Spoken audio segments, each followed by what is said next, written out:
IBN 7 हौसला है।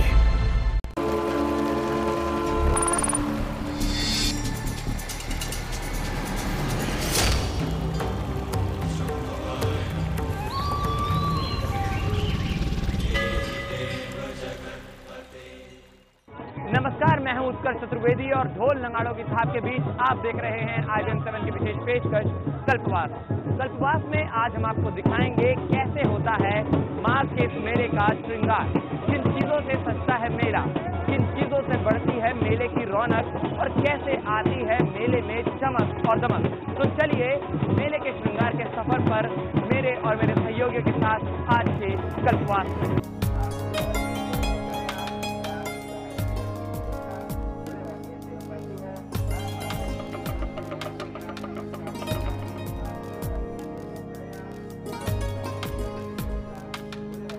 माघ मेला कल्पवासियों से सजा वो मेला है जिसमें आस्था के रंग बिखरे हुए नजर आते हैं। संगम नगरी में तट के किनारे बसे इस मेले में कई तरह की संस्कृतियों, भाषाओं और विविधताओं का भी संगम होता है। मेले में बिखरे कई सारे रंग ही इस मेले का श्रृंगार है। मेले के श्रृंगार से बनती है इस मेले की चमक। हम भी निकले इस मेले के श्रृंगार को जानने, ये जानने कि किन चीजों से सजता है कल्पवास। माघ मेले की असली चमक चारों ओर बिखरी चीजों में ही है और इसे ही देखने की कोशिश की हमने। तीर्थराज प्रयाग नगरी के माघ मेले के श्रृंगार में चार चांद लगाते ये एक से बढ़कर एक खूबसूरत रंग बिरंगे झंडे। माघ मेले के ये ऊंचे ऊंचे लहराते झंडे मेले में आने वाले कल्पवासियों के लिए आकर्षण का केंद्र है। माघ मेले की शान बढ़ाते यहां लगे हर झंडे की अलग कहानी है। पौराणिक मान्यता के अनुसार प्रयाग के तट पर बने पुरोहितों के पूजा पाठ करने की जगह पर राजा महाराजा अपनी रियासत के ध्वज दान में दिया करते थे ताकि उनकी रियासत से आने वाले लोग इस झंडे को पहचान कर पुरोहित तक पहुंच सके। वक्त बीतता चला गया, लेकिन सदियों बाद भी प्रयाग के पावन तट पर ध्वजदान की परंपरा जारी है। ऐसी मान्यता है कि ध्वजदान करने से भगवान विष्णु के रूप माधव प्रसन्न होते हैं। यहां लगे हर झंडे अलग रंग के हैं और इन झंडों पर भी अलग निशान बने हुए हैं। कोई झंडा पंचरंगी है तो कोई 3 रंगों का है।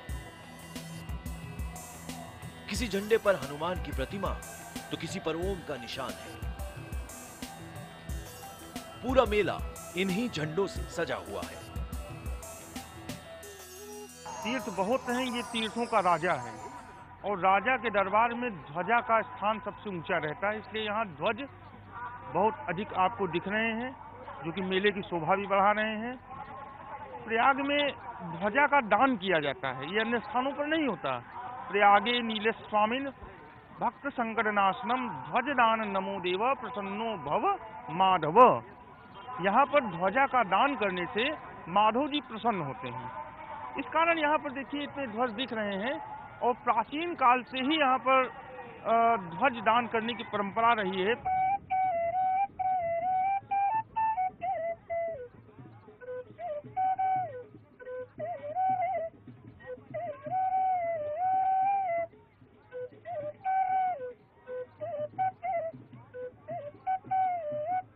आप माघ मेले में आए और आपको बांसुरी की मधुर धुन सुनाई न दे, ऐसा हो ही नहीं सकता। हर माघ मेले में देश के कोने कोने से 200 से ज्यादा बांसुरी बेचने वाले लोग यहाँ आते हैं, जो पूरे कल्पवास के दौरान इस माघ मेले में घूम घूम कर अपनी बांसुरी बेचते हैं। साथ ही में अपने बांसुरी की मधुर धुन से यहाँ आने वाले श्रद्धालुओं का मनोरंजन भी करते हैं। माघ मेला और बांसुरी की धुन, इन दोनों का रिश्ता ऐसा बन गया है मानो दोनों एक दूसरे के बिना अधूरे हैं। बांसुरी को भगवान श्री कृष्ण का संगीत वाद्य माना जाता है। माघ मेले में आपको बांसुरी बेचने वाले कई लोग देखने को मिल जाएंगे। मेले के हर कोने में कोई ना कोई बांसुरी बेचने वाला अपनी बांसुरी की मधुर धुन से यहाँ आने वाले कल्पवासियों को मंत्रमुग्ध कर देता है। कहते हैं कि गंगा मैया के किनारे बैठकर बांसुरी की धुन सुनने का आनंद हर सुख से परे है। लोग भी अपने लिए और खासकर बच्चों के लिए बांसुरी जरूर खरीदते हैं। 10 बरस से आते हैं यहाँ पे, बांसुरी बेच के जाते हैं, मैया जी का दर्शन हो जाता है। सबसे बड़ी बात है कि बांसुरी भी बेच लेते हैं, दर्शन भी हो जाता है। बंसी ये हर साल हम लोग आते हैं और माघ मेले में बंसी हम लोग खरीदते हैं। ये बंसी की धुन भगवान श्री कृष्ण ने बजाई थी, बहुत मधुर और सुरीली होती है और हर वर्ष हम लोग आते हैं, इसको खरीद के ले जाते हैं।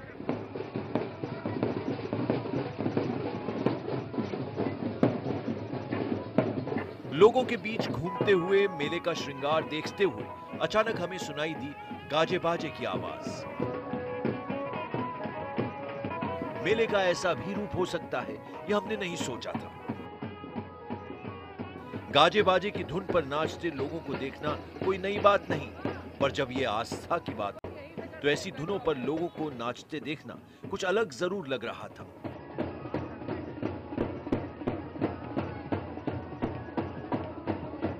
प्रयाग के प्रसिद्ध हनुमान मंदिर के बाहर लोगों की ये भीड़ में ढेर सारे समूह और हर समूह में एक समानता। धुनों पर झूमते लोग हैं और लोगों के बीच है एक बड़ा सा झंडा। इस झंडे को हाथों में उठाकर लोग लगातार झूमते हैं। जब हमने लोगों से इस बारे में बात की तो पता चला कि इस प्रयाग में निशान कहा जाता है। ये निशान होता है भगवान को धन्यवाद कहने का। और शनिवार को दिख रहे इस दृश्य के पीछे भी एक कहानी है। वो ये कि जब लोगों की भगवान हनुमान से मांगी मुराद पूरी हो जाती है तो वो बजरंग बली को धन्यवाद देने के लिए आते हैं। लोगों की मान्यता होती है, किसी का संतान की मान्यता हो, किसी विवाह के होने की मान्यता हो कि लड़की का शादी होगी तो हनुमान जी को निशान चढ़ाएंगे। तो हनुमान जी को निशान मंगलवार और शनिवार को चढ़ाते हैं। लोग भीड़ लेके आते हैं, नाचते गाते हुए हनुमान जी को निशान चढ़ाते हैं। इस निशान को लेकर श्रद्धालु दूर दूर से आते हैं। श्रद्धालुओं के साथ उनके परिवार वाले और गांव के लोग भी आते हैं। मान्यताओं के अनुसार लोग अपने गांव से ही गाजे बाजे के साथ झंडा लेकर आते हैं। फिर वो उसे त्रिवेणी संगम पर लाकर उसकी पूजा अर्चना करते हैं और फिर उस निशान को हनुमान भगवान को समर्पित किया जाता है। हनुमान जी महाराज के साथ ये मान्यता हमेशा जुड़ी हुई है कि त्रिवेणी संगम में स्नान करने के बाद व्यक्ति जब हनुमान जी के पास दर्शन करने जाता है तो नाचते गाते और ध्वज को लेकर के नीचे न रखते हुए, जमीन पर न टच करते हुए वो हनुमान जी को अर्पण करता है और हनुमान जी से प्रार्थना करता है कि प्रभु जैसे राम का ध्वज पताका आप लेकर के पूरे ब्रह्मांड में भ्रमण करते हैं, ऐसे ही हम आपका ध्वज पताका लेकर के चराचर जगत में भ्रमण करें।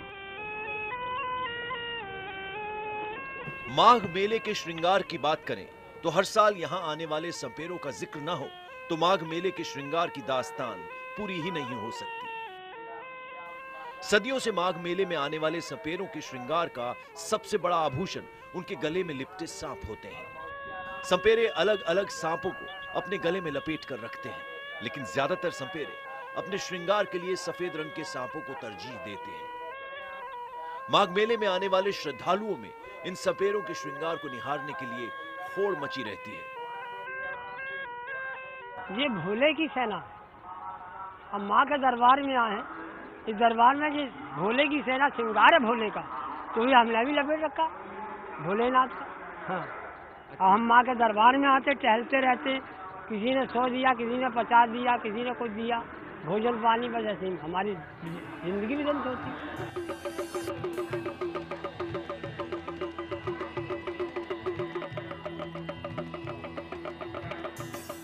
मेले के श्रृंगार का सबसे बड़ा हिस्सा वो साधु सन्यासी हैं जो कि मेले की शान है। ये साधु तरह तरह से सज धज कर अपना श्रृंगार करते हैं। हमें मेले में एक ऐसा साधु भी दिखाई दिया जो कि पूरी तरीके से कांटों की सेज पर लेटकर भगवान का जाप कर रहा था।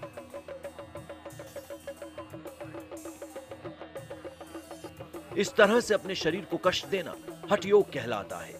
यह हठ योगी अपने शरीर को इस तरीके से कांटों के बीच रखकर लगातार भगवान की आराधना कर रहा था।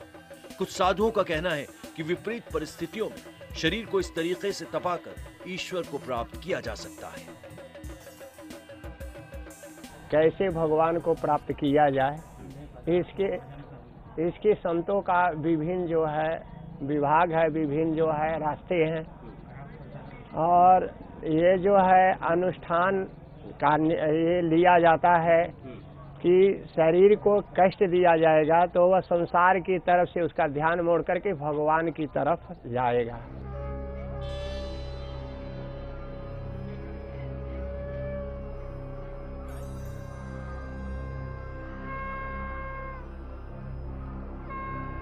मेले की जान कहे जा सकने वाले साधु भी विभिन्न तरीके से अपना श्रृंगार करते हैं। इनमें से कुछ अपने माथे पर अलग अलग तिलक लगाते हैं, तो कुछ पूरे शरीर पर धूनी रमाते हैं। कुछ साधु महात्मा गले में रुद्राक्ष और स्फटिक की माला डालते हैं, तो कुछ ऐसे भी होते हैं जो कि पूरे शरीर पर भगवा वस्त्र धारण करते हैं। सभी साधुओं के तैयार होने के पीछे उनकी आराधना का तरीका होता है।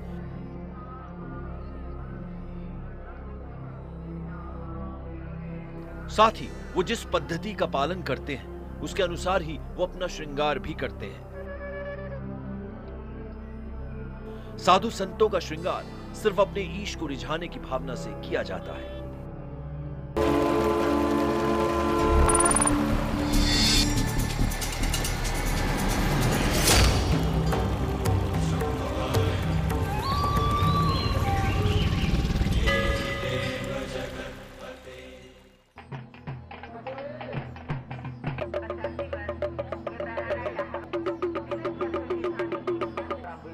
मेले में घूमते हुए एक और रंगों से भरा दृश्य हमें देखने को तब मिला जब हमारी नजर इन छोटे छोटे भगवानों पर गई।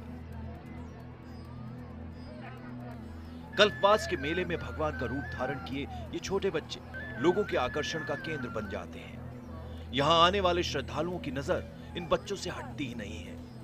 वहीं कहीं शिव तो कहीं पार्वती का रूप लिए ये बच्चे पूरे मेले में लोगों के बीच मौजूद रहते हैं।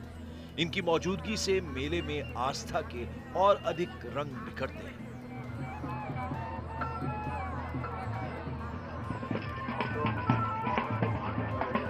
कल्पवासियों के बीच मेले के श्रृंगार को देखते हुए शाम हो चुकी थी, लेकिन शायद मेले के कुछ असली या यूं कहें कि मेले का असली आकर्षण अब भी बाकी था। कल्पवास के मेले की सबसे ज्यादा आकर्षित करने वाली जगह संगम पर हम मौजूद थे। तभी वहां कल्पवासियों का एक दल आया और उन्होंने की गंगा आरती, जिसके गवाह बने हम।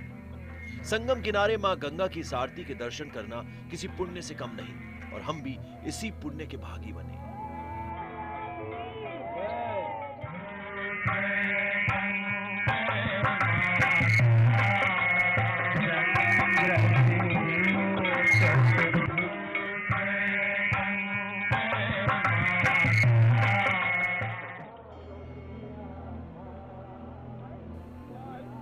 माघ मेला श्रृंगार के सामानों से सजे बाजारों के बिना पूरा नहीं हो सकता। इस बार भी माघ मेले के बाजार एक से बढ़कर एक श्रृंगार के अलग अलग सामानों से भरे पड़े हैं। कहीं रंग बिरंगी चूड़ियां, तो कहीं दिलकश झुमके, तो कहीं नयनों को भाती माथे की बिंदिया।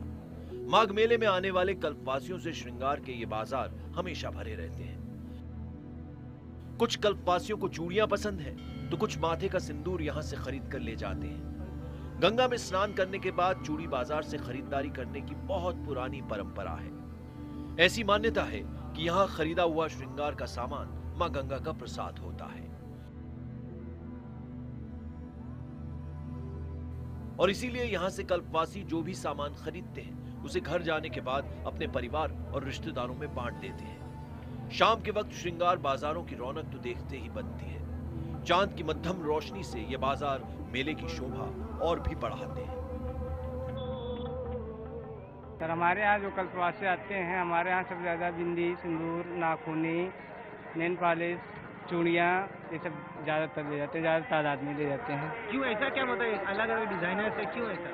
सर हमारे यहाँ अलग अलग ढेर सारी डिजाइने से ये चीज़ होता है सर, यहाँ से जो ले जाते हैं सर इसको गांव में और रिश्तेदारों में, पड़ोस में सब प्रसाद के रूप में गंगा मैया के उपलक्ष्य में बांटते हैं। जिसको जो जो पसंद आता है तो लेते हैं, चूड़ियाँ लेते हैं, बाली लेते हैं, और जो भी जिसको वगैरह वगैरह चाहता है वो अपना काम करते हैं, लेते हैं।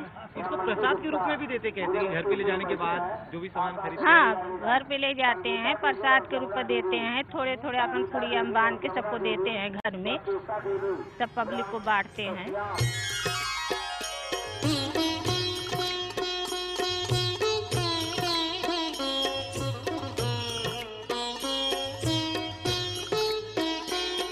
धर्म, संस्कृति और आस्था के पावन संगम प्रयाग नगरी में होने वाले माघ मेला के श्रृंगार के अलग अलग रंग और उससे जुड़ी कहानियों से आज हमने आपको रूबरू कराया। उम्मीद करते हैं आपको हमारा ये कार्यक्रम अच्छा लगा होगा। अगर आपके कोई सुझाव हो तो हमें ibnखबर.com पर जरूर भेजें। फिलहाल के लिए बस इतना ही। मेरे सहयोगी मनीष दुबे, विपिन पुजारी और उत्कर्ष चतुर्वेदी के साथ दिनेश मौर्य का आप सभी को नमस्कार।